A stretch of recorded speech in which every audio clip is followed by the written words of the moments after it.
Friends, welcome to the channel simply money. देखिए, इस video के अंदर काफ़ी इंपॉर्टेंट हम 10 ऐसे इक्विटी म्यूचुअल फंड्स को डिस्कस करेंगे डिफरेंट मार्केट कैप के हिसाब से, जिसके अंदर सबसे कम वोलेटिलिटी आई है। देखिए, ये जो रिसर्च है ये पब्लिश हुई थी इकोनॉमिक टाइम्स वेल्थ मैगजीन के अंदर, एक आर्टिकल पब्लिश हुआ था। उसी के अंदर इन 10 इक्विटी फंड्स का अंदर हम जो है डिस्क्रिप्शन मेंशन था और सारा एक्सप्लेनेशन मेंशन था, और वही हम अपने सब्सक्राइबर्स एंड व्यूअर्स के सामने ला रहे हैं। बाकी कोई स्टॉक और किसी म्यूचुअल फंड की सजेशन नहीं, अल्टीमेटली आपको इन्वेस्ट करना ही नहीं करना है, अपने फंड मैनेजर की एडवाइस पे ही करना है। देखिए, ये जो रिसर्च है इन्होंने क्या किया था, इकोनॉमिक टाइम्स वेल्थ ने, इन्होंने ऑलमोस्ट 140 इक्विटी म्यूचुअल फंड्स को एनालाइज किया था डिफरेंट मार्केट कैप। तो डिफरेंट मार्केट कैप के अंदर जैसे फॉर एग्जांपल इन्होंने large and mid cap, small cap, flexi cap, सारे ही कैटेगरी को डिस्कस किया था। इन 140 इक्विटी म्यूचुअल फंड्स के अंदर से इन्होंने 10 इक्विटी म्यूचुअल फंड्स को फाइनलाइज किया है, जिसमें इन्होंने रिस्क एडजस्टेड रिटर्न्स देखे हैं, शार्प रेशो, सॉर्टिनो रेशो, और जनरली ऐसे टाइम जिसके अंदर आपको पता है कि मार्केट के अंदर वॉलेटिलिटी बहुत ज़्यादा आई थी। इन्होंने पूरा का पूरा एनालिसिस करके और हमारे पास ये 10 इक्विटी म्यूचुअल फंड्स आए हैं। विदाउट वेस्टिंग टाइम हम क्या करते हैं, सीधा उन फंड्स को डिस्कस करते हैं, जिसके अंदर हमारे पास दो फंड्स हैं लार्ज कैप कैटेगरी से। तो हमारे पास सबसे पहला जो फंड है वो हम डिस्कस कर रहे हैं मिड कैप कैटेगरी का, क्योंकि इसके अंदर हमारे पास दो फंड मिड कैप के भी थे, एक स्मॉल कैप का, एक फ्लेक्सी कैप का, एंड हमारे पास 4 फंड्स थे जो लार्ज एंड मिड कैप के थे।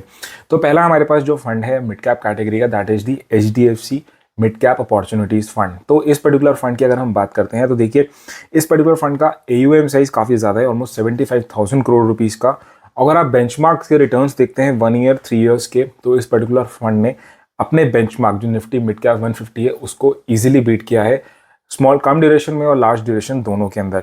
साथ ही के अंदर हम इसके अंदर टॉप एलोकेशन ऑफ स्टॉक्स देख लेते हैं। तो देखें हम यहाँ पे आपका मैक्स फाइनेंशियल्स, इंडियन होटल्स, क्योंकि मिड कैप कैटेगरी की कंपनीज हैं, federal bank, Ipca labs, Coforge, बाकी सारी कंपनीज आप देख सकते हैं। ये हमारे पास हो गया पहला जो मिड कैप कैटेगरी का है। और इसी कैटेगरी के अंदर हम सेकंड फंड देखते हैं तो हमारे पास आता है Motilal Oswal mid cap fund. यहाँ पे भी अगर आप देखते हैं तो इस पर्टिकुलर जो फंड है इसके भी रिटर्न्स काफ़ी अच्छे आ रहे हैं, और यहाँ पे अगर आप देखते हैं इसका AUM साइज ऑलमोस्ट 20,000, यानी कि काफ़ी कम है अभी HDFC के मुकाबले, बट यहाँ पे भी आपके 1 ईयर एंड 3 ईयर्स के रिटर्न्स जो हैं बीट किया था बेंचमार्क को।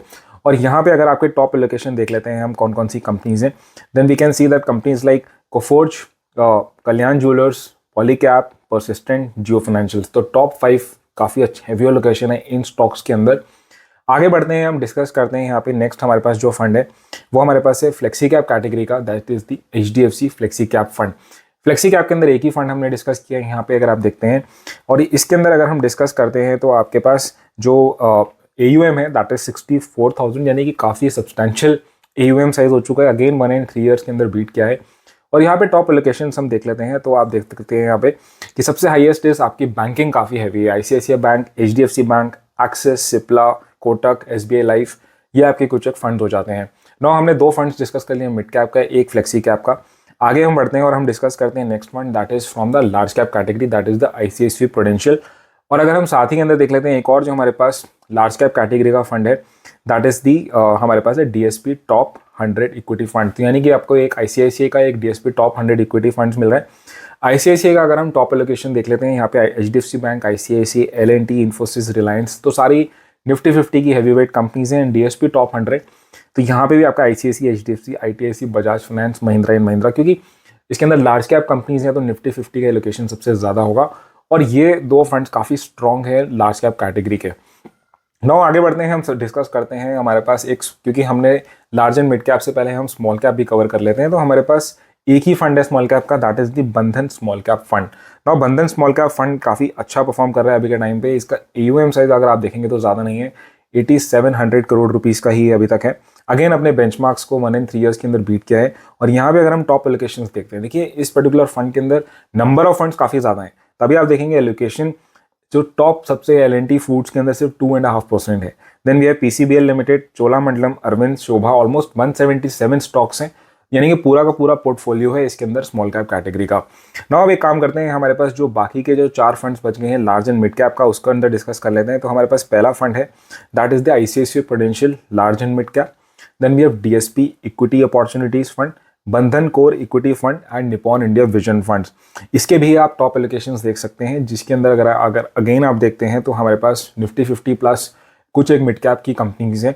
अगर हम स्टार्ट करते हैं ICICI प्रूडेंशियल लार्ज कैप से, लार्ज एंड मिड कैप, तो इसका AUM 17,000 करोड़ के अराउंड से, DSP इक्विटी का ऑलमोस्ट 13,000 है।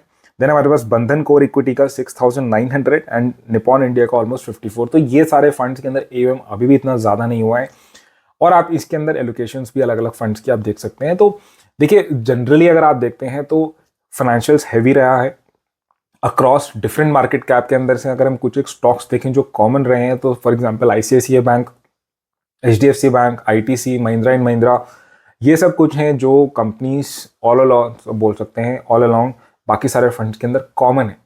देखिए, मैं रैप अप कर रहा हूँ ये जो वीडियो है, उसके अंदर मैं आपको अल्टीमेटली ये कहना चाहता हूँ कि जो ये सारे फंड्स हैं, सबसे पहले अभी सिर्फ हमने ये बताए हैं कि इस रिसर्च के हिसाब से इनके अंदर वॉलेटिलिटी कम आई है। आप अपने रिसर्च फर्दर कर सकते हैं, अपने रेडार में रख सकते हैं। डिफरेंट कैप की डाइवर्सिफाइड इक्विटी म्यूचुअल फंड्स है, ये कोई सेक्टोरल और कोई थीमेटिक फंड्स नहीं है, इसलिए एक अच्छी कैटेगरी के हाईली रिकमेंडेड फंड्स होते हैं जो डिफरेंट फंड मैनेजर्स करते हैं। बट आपको अपने पोर्टफोलियो के अंदर देखना है कि ये कैसे फिट होते हैं, बाकी कोई सजेशन नहीं, जैसे मैंने आपको शुरू से बताया है।